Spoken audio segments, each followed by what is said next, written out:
Bunga ya, entar dulu. Tapi kesini tadi dari jauh kelihatan kok ya. Astagfirullahaladzim. Bener orang asli. Orang asli. Ini.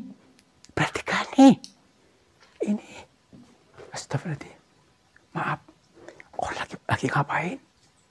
Itu kan. Orang ini ya. Orang. Entar dulu. Orang apa gambar ini ya? Loh, sampai kurus. Ya ampun. Sampai kurus banget nih. Ini mungkin apa tengkorak? Tengkorak ada tangannya ini ya. ya. Masih hidup. Entar dulu. Entar dulu. Maaf. Assalamualaikum.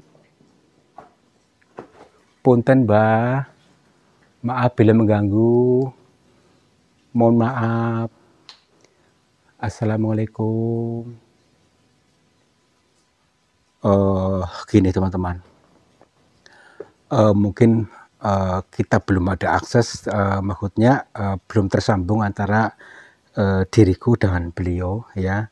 Karena kita itu memang beda dimensi. Meskipun kita berisik seperti ini, belum tentu nyambung dengan beliau. Bagaimana supaya kita bisa terhubung, kita satukan dimensi saja dulu, lebih tenang lagi. Turunkan gelombang otak, tenang, dan turunkan ego. Mudah-mudahan nanti kita bisa betul-betul tersambung, betul-betul terhubung.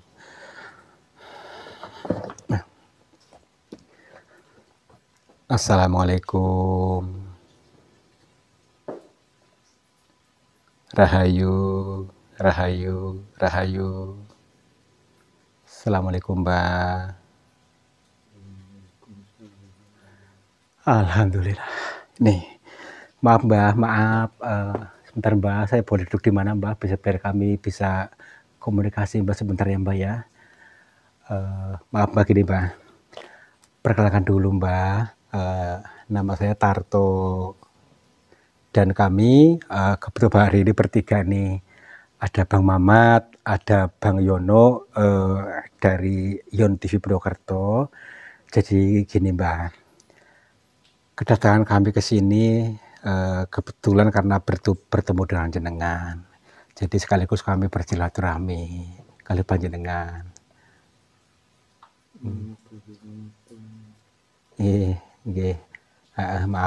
Maaf ya teman-teman bila suaranya tidak terdengar karena mungkin beliau sedang lemas gitu. Mbak, izin Mbak ini siapa namanya Mbak? Maaf. Mbak Widya Wiryo. Alhamdulillah Mbak, saya bisa berkenalan dengan jenengan dan saya bisa terhubung dengan jenengan. Mudah-mudahan dengan terhubungnya ini akan menambah tali silaturahmi dengan kami ini, dan kami bisa menjadi penyambung, penyalur berkah kepada panjenengan, kepada seluruhnya. Jadi gini Mbak ini di sini udah berapa lama Mbak kalau boleh tahu? 3 bulan. Baik. Mbak aslinya mana Mbak? Mbak aslinya Kediri. Jadi Mbak ini aslinya Kediri ya. Jadi sengaja datang ke gua ini mungkin selama kurang lebih 3 bulan di sini. Tapi nanti kita bisa bertanya-tanya langsung pada beliau tentang hal-hal yang lainnya. Kami mohon izin Mbak, karena kami di sini membawa kamera bersama ini, maksudnya diambil gambarnya Mbak, bukan maksud apa-apa, akan tetapi kami ingin ngangsu kawruh kali jenengan, dan keduanya kami maksudnya bila ada sesuatu yang bermanfaat nanti maksudnya bisa kami bagikan kepada banyak orang. Kami hanya sebagai penyambung, penyalur berkah bagi kebermanfaatan banyak orang. Itu Mbak. Sebentar Mbak, saya bisa lebih nyaman Mbak. Maaf ya Mbak, kami bila saru. Maksudnya kayak pindah Mbak. Maaf Mbak, di sini boleh Mbak ya.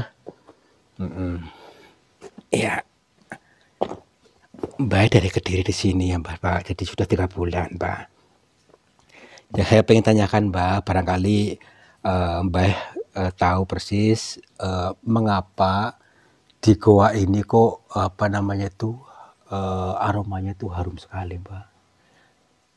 Apa? Heeh. Oh, nggih. Baik, baik. Betul teman-teman, misteri apa harumnya goa ini itu luar biasa. Ternyata ini akan mencetak sebuah pribadi-pribadi yang harum, ya. Jadi ibaratnya kalau manusia itu menjadi bunga itu sendiri, maksudnya bunga harum, kita menjadi harum itu sendiri yang dimaksud, ya. Ini adalah bahasa kiasan. Dilatih dengan aroma, lama kelamaan akan terbiasa dan kita pun akan menyatu menunggal dengan harum, sehingga kita menjadi harum itu sendiri, menjadi pribadi yang ayem tur ngayemi sesama, seperti itu kurang lebihnya. Tadi dari saya mentelaah mengkaji dari bahasa beliau. Baik Mbah, kenapa juga Mbah tidak semua orang yang masuk ke sini bisa merasakan harum. Ada misalnya rombongan 4 atau 5 orang, tetapi yang merasakan itu cuma 2 atau 3, yang lainnya tidak merasakan. Apakah memang orang yang tidak bisa merasakan itu karena tertutup atau bagaimana, Mbak?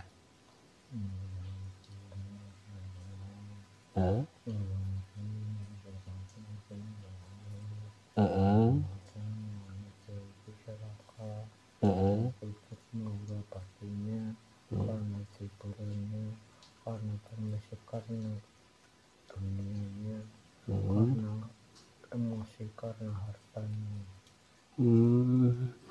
Baik, Mbak. Berarti betul teman-teman, mengapa tidak bisa merasakan aroma harum, maksudnya diantara tadi rombongan ada 5 orang, dan yang 2 atau yang 3 tidak bisa merasakan itu tertutup. Itu dikarenakan karena pribadinya sendiri, ya, yang menutupnya tanpa disadari. Artinya kata beliau tadi, orang yang egonya tinggi, orang yang sombong, orang yang selalu menutup diri, tidak bisa menerima maksudnya dan merasakan sesuatu yang sulit dicerna, artinya tidak satu dimensi, jadi susah. Jadi kita harus pandai-pandai ngemong, bisa menyatukan dimensi kepada sesama, itu maksudnya. Kalau tidak ya susah untuk menerima itu. Alhamdulillah ini sangat mendalam, Mbah, ilmu ini.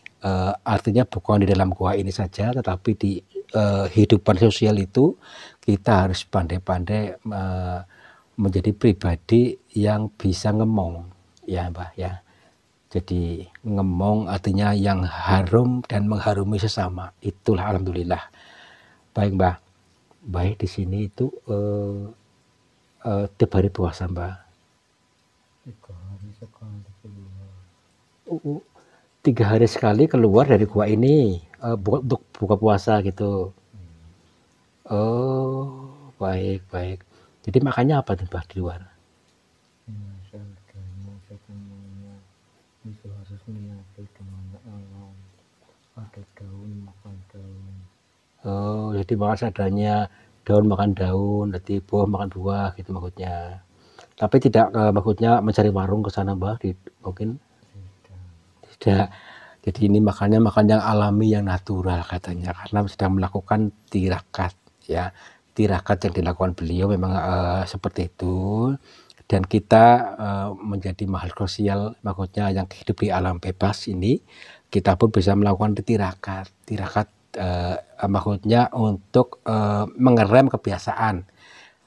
Tidak harus tidak makan, tapi kita tirakat dalam arti contohnya yang biasanya terlalu nyaman pegang main HP, main slot misalnya, ya, itu dikurangi, bahkan berhenti total, itu namanya tirakat. Nanti akan bisa merubah, kita harus menjalani pola yang berbeda dari kehidupan sebelumnya. Kalau menjalani pola-pola yang sama, maka kehidupannya pun akan sama, berputar-putar di lingkaran setan, seperti itu. Baik, alhamdulillah. Baik Mbah, Mbah kan di sini sudah 3 bulan ini maksudnya. Pernahkah Mbah ya, mengalami hal-hal yang janggal Mbah seperti didatangi hantu atau hal-hal yang lainnya Mbah, boleh diceritakan Mbah? Mhm. Alam di sini sudah menyatu dengan alam marga. Mhm. Biasanya sudah mengganggu apapun itu. Mhm. Yang penting kita satu hati, tidak boleh goyah. Oh, tapi tidak takut ya Mbah ya? Tidak. Nih teman-teman, ini pun sama ya. Beliau itu sering digoda, diganggu dalam bentuk-bentuk mungkin artilah ini anggaplah hantu gitu ya. Jadi seperti tadi ceritakan seperti kata ya kayak putri cantik, terus lagi kayak yang menyeramkan juga ada, bahkan yang seperti makhluk kayak lumpur katanya tadi ada di sini menghampiri dia, menghampiri biro Mbah ini. Bahkan mereka seperti tadi ceritakan seperti kayak ular ya, ular besar lewat sini katanya, sering lewat sini. Tapi itu ular gaib ya Mbak ya? Ular gaib, baik. Tapi Mbak tahu nggak itu mungkin apakah itu makhluk di sini atau memang dia hanya lewat di sini Mbak? Itulah yang pengganggu, yang benar jahat itu. Oh, ini pencerminan daripada sifat diri, sifat yang jahat, artinya mungkin sifat iblis dalam diri kita supaya kita bisa melepaskan itu. Ini luar biasa ya. Jadi dalam pertapaan, dalam maksudnya meditasi, itu pun ada bahasa-bahasa yang berseliweran. Artinya berseliweran timbul tenggelam diceritakan pada sadari. Seperti kamu ya, kalian temannya. Tanpa disadari itu sinyal-sinyal HP itu berseliweran di depan kita, cuma kita tidak tahu. Itu loh ya maksudnya. Ada orang ngomong ini, orang ngomong itu, kita nggak tahu ya. Jadi banyak hal-hal gaib yang berseliweran di sini ternyata ya Mbak ya. Baik Mbak, kalau maksudnya kapan Mbak pulang Mbak? Gini maksudnya barangkali Mbak membutuhkan sesuatu, biar kami bantu, kalau bisa maksudnya kalau mau pulang bisa kami antarkan gitu. Terima kasih, aku belum bisa pulang. Baik Mbak ya. Jadi gini Mbak, alhamdulillah saya sudah bisa mencerna, menggali betul dengan pemaknaan daripada goa ini yang harum. Ternyata seperti yang beliau Mbak tadi katakan adalah kita sendirilah yang seharusnya harum. Seharusnya menjadi harum itu sendiri. Sebagusnya mengharumi sesama gitu. Biar diri kita nyaman dan juga orang lain nyaman. Terima kasih Mbak atas wejangan yang luar biasa dan pengertian buat kami sehingga kami bisa lebih mengerti, sehingga kami bisa cerdas, dan insya Allah akan kami bagikan ilmu yang baik ini kepada orang-orang membutuhkan biar menjadi pribadi-pribadi yang harum dan pribadi-pribadi yang bermanfaat bagi banyak orang Pak. Oke, kalau begitu saya mau pamit. Kami bertiga apabila dari awal sampai akhir tadi mempunyai kesalahan panjenengan, angganggu kami, sopan santun kami yang kurang baik, kami betul-betul mohon maaf Mbak. Ini Mbak, rahayu Mbak. Assalamualaikum. Monggo. Yuk. Mana nih? Udah pulang. Nggak enak lagi diganggu. Lagi bertapa, jadi diganggu dulu yuk. Aku lagi betapa ini ya. Iya, yuk. Yuk. Kita nggak dikasih jimat ini ya. Gak punya jimatnya ilmu tadi. Ilmu ini ya. Ilmu ya jimatnya. Yuk, lewat sana lagi yuk. Ilmu kok saya nggak mudeng ini ya. Ya nanti akan pudeng lama-lama, tenang aja. Yuk. Minta nomor ini ya. nomor celana aja. Nomor celana ini ya. Iya, yuk. Aduh. Jadi gimana nih? Kira-kira hari ini tadi aku hampir kepleset atau ya, tapi ya itulah pengalaman kita, bagusnya makanya jangan putus asa. Tiap hari itu saya begini, naik turun gunung ya. kita sambut dulu ya. Sahabat semuanya ya, alhamdulillah ya, pada perjalanan hari ini kita tuh apa namanya banyak sekali menemukan tool pengalaman luar biasa tentang apa kira-kira tadi tentang gua yang harum, yang wangi, yang bisa apa namanya membuat orang lain merasa tentram. Ternyata itu mengandung makna yang sangat mendalam, yaitu kita itu setidaknya bisa menjadi pribadi-pribadi yang harum, menjadi harum itu sendiri, menjadi bunga atau sang sumber harum. Artinya kita bisa membuat kita tentrem, dan selanjutnya membuat orang lain tentrem, ayem, turung ayemi, sehingga apapun akan mudah digapai oleh kita. Oke, terima kasih sudah menonton. Mudah-mudahan kalian sehat selalu, bahagia, sejahtera, dan apapun yang menjadi doa kalian terkabul. Wabillahi taufiq wal hidayah. Wassalamualaikum warahmatullahi wabarakatuh. Selamat mur, jibar jibur.